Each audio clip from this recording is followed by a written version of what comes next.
வாராகி சக்தி வாராகி நவராசிகளோடு எனக்கு இது கிடைச்சிச்சுன்னா எல்லாமே கிடைச்சிச்சுன்னா இருக்கும். ஞானம் தான் அது கிடைச்சிச்சுன்னா அஜ்ஞானமோ விஞ்ஞானமோ மெய்ஞானமோ எல்லாமே ஞானம் தான். விஞ்ஞானம் அஜ்ஞானம் விஞ்ஞானம் எல்லாத்துக்கும் பொதுவா ஞானம்.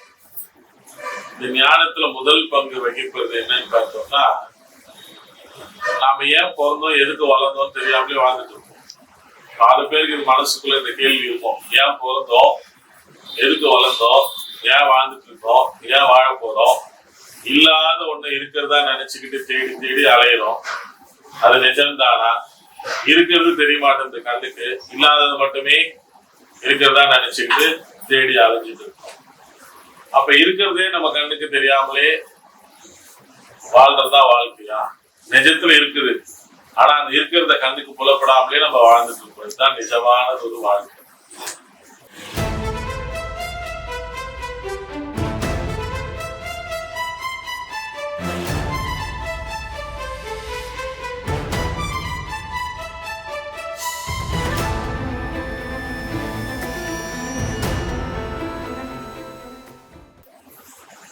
சிவனை தேடணும்னு சொல்லிட்டு இங்க இருந்து இமயமலைக்கு போவோம். பரமேஸ்வரனை தேடணும்னு சொல்லிட்டு இமயமலை இருக்கிறவன் ராமேஸ்வரத்துக்கு வருவான். அப்ப இங்க இருக்கிறது சிவன் இல்லையான்னு கேட்டா, இல்லைங்க இந்த இடத்துல தான் எனக்கு வர சொல்லி உத்தரவுன்னு அவன் சொல்லுவான். அதே அந்த இடத்துக்கு வர சொல்லி தான் உத்தரவுன்னு இவன் சொல்லுவான்.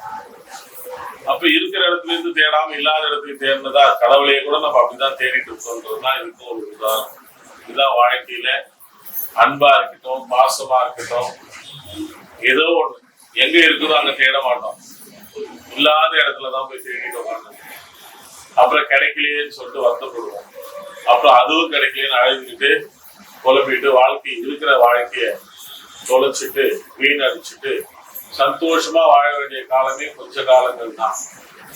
படிப்பு படிப்பு படிப்புன்னு தேடி தேடி அலைஞ்சது ஒரு காலகட்டம். படிப்பு முடிஞ்சதுக்கு அப்புறமா வேலை வேலை வேலை வேலை தேடி அலைஞ்சது ஒரு காலகட்டம். வேலையும் கிடைச்சதுக்கு அப்புறமா நான் செட்டில் ஆகணும்னு நினைச்சு தேடி அலைஞ்சது ஒரு காலகட்டம். செட்டில் ஆயிட்டதுக்கும் அப்புறமா சொத்து சேர்க்கணும் தேடுறது ஒரு காலகட்டம். சொத்தும் சேர்த்ததுக்கு அப்புறமா ஐயோ இது பறி போயிடாம இருக்கிறதுக்கு பாதுகாக்கணுமேன்னு சொல்லிட்டு அதை நினைச்சே நைட் பகல் தூங்காம ஓடிட்டு இருக்கிறது ஒரு காலகட்டம். இதெல்லாம் முடிஞ்சதுக்கு அப்புறம் நம்ம நிம்மதியா இருக்கலாம்னு நினைச்சா வயோதிகத்தினால நோய் வாய்ப்பட்டு ஆஸ்பத்திரி போய் கை வலிக்குது, மூட்டு வலிக்குது, கால் வலிக்குது, தலை வலிக்குது, நெஞ்சு வலிக்குதுன்னு சொல்லிட்டு உயிரை காப்பாத்திக்கிறதுக்காக ஓட ஆரம்பிக்கும். உயிரை காப்பாத்துறதுக்காக பயந்து மாத்திரையை போட்டு டயட் ஃபுட்னு சொல்லி அதை சாப்பிட்டு இப்படியே அடுத்து ஓடணும்.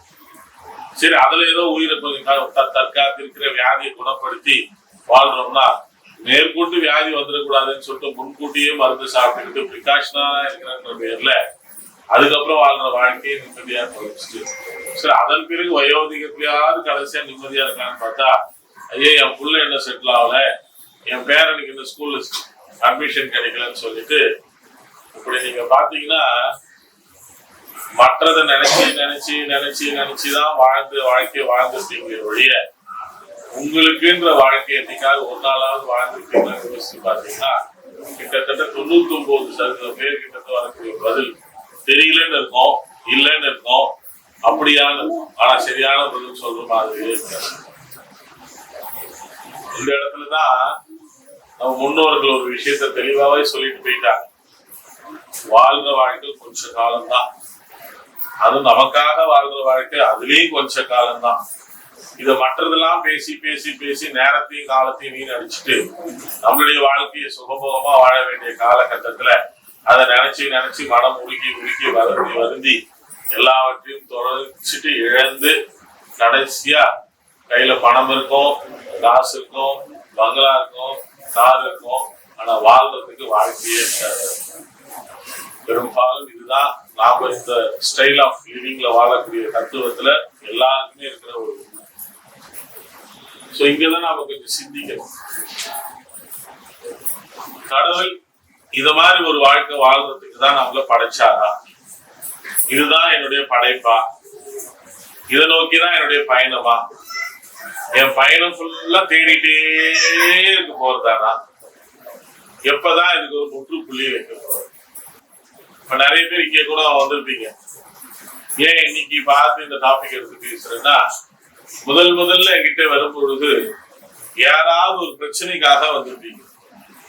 அது கடன் பிரச்சனையா இருக்கலாம், இல்ல சகோதரத்துல பிரச்சனையா இருக்கலாம், மனைவிக்கும் கணவனுக்கும் பிரச்சனையா இருக்கலாம், இல்ல குழந்தை பாக்கியத்துக்கான பிரச்சனையா இருக்கலாம், இல்ல திருமணமே ஆகாம திருமண தடையா இருக்கலாம், இல்ல எல்லாவற்றுக்கும் மேல வாழ்க்கையில எதையோ தொலைச்சிட்டு அடுத்து என்ன செய்யறதுன்னு தெரியாம திக்கு தென்னாடி எங்க எதை தின்னா பித்தம் தெரியுன்ற ஒரு கடைசி கட்டத்துல வந்து நிக்கிற ஒரு சூழ்நிலையில தான் அத்தனை பேருமே வந்து.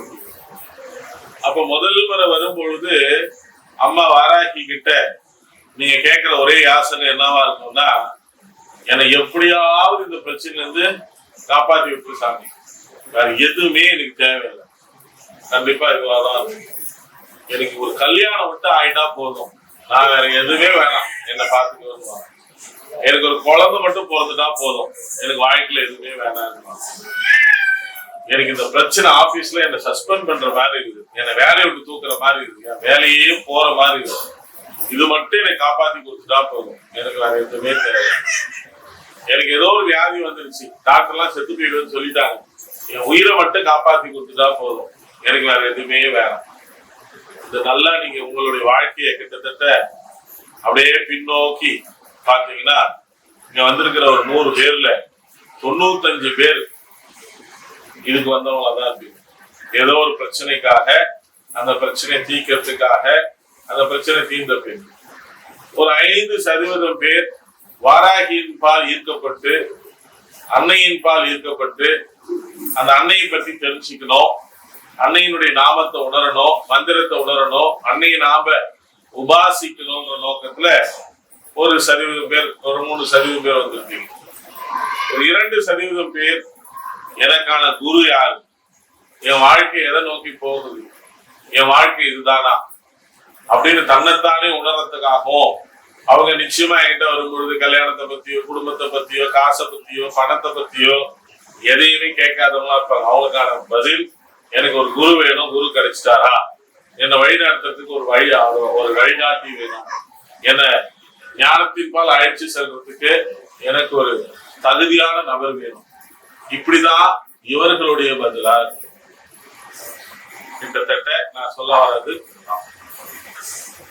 இப்ப இந்த 100 பேர் வந்தாங்க இல்லையா, இந்த 100 பேருக்குமே முதல் முறையா உள்ள வரும் பொழுது அம்பாள் கிட்ட கேட்ட அத்தனை வரமும் கிடைச்சிருக்கும்.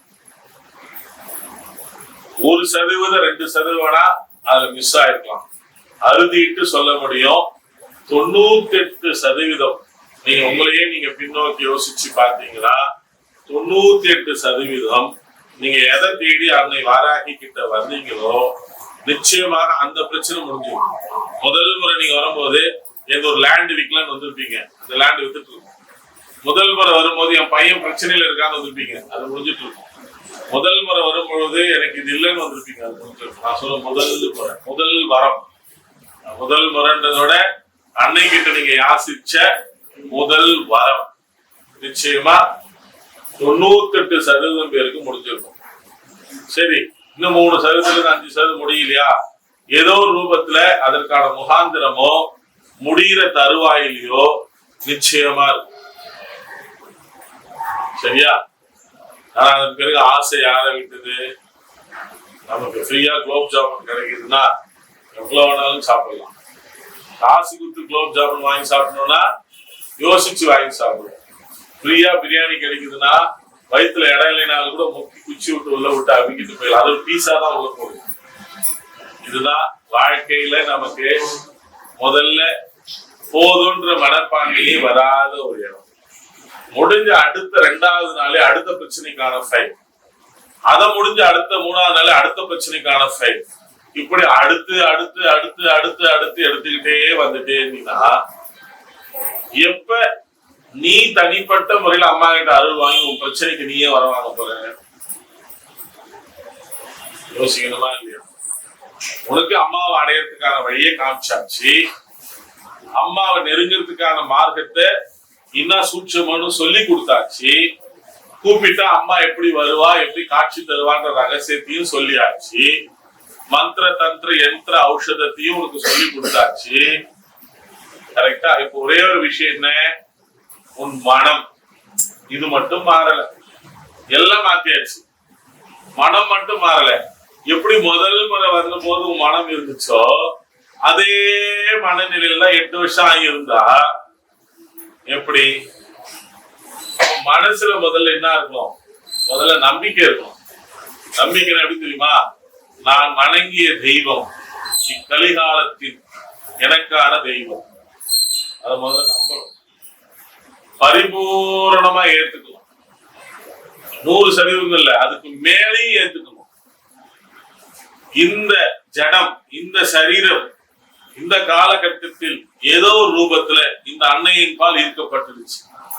40 வயசாவது எனக்கு. கிட்டத்தட்ட இந்த 45 ஆண்டுல எந்த தெய்வத்தின் மீதும் எந்த ரூபத்தின் மீதும் பற்றுக்கொள்ளாத என் மனம் ஏதோ இந்த அன்னையின் ரூபத்தின் மீது அதீத பற்று கொண்டு ஒரு தாய்க்கும் மேலாக பாசத்தையும் அன்பையும் தரக்கூடிய பந்தம் எனக்கும் இந்த அம்மாவுக்கு ஏற்படும்.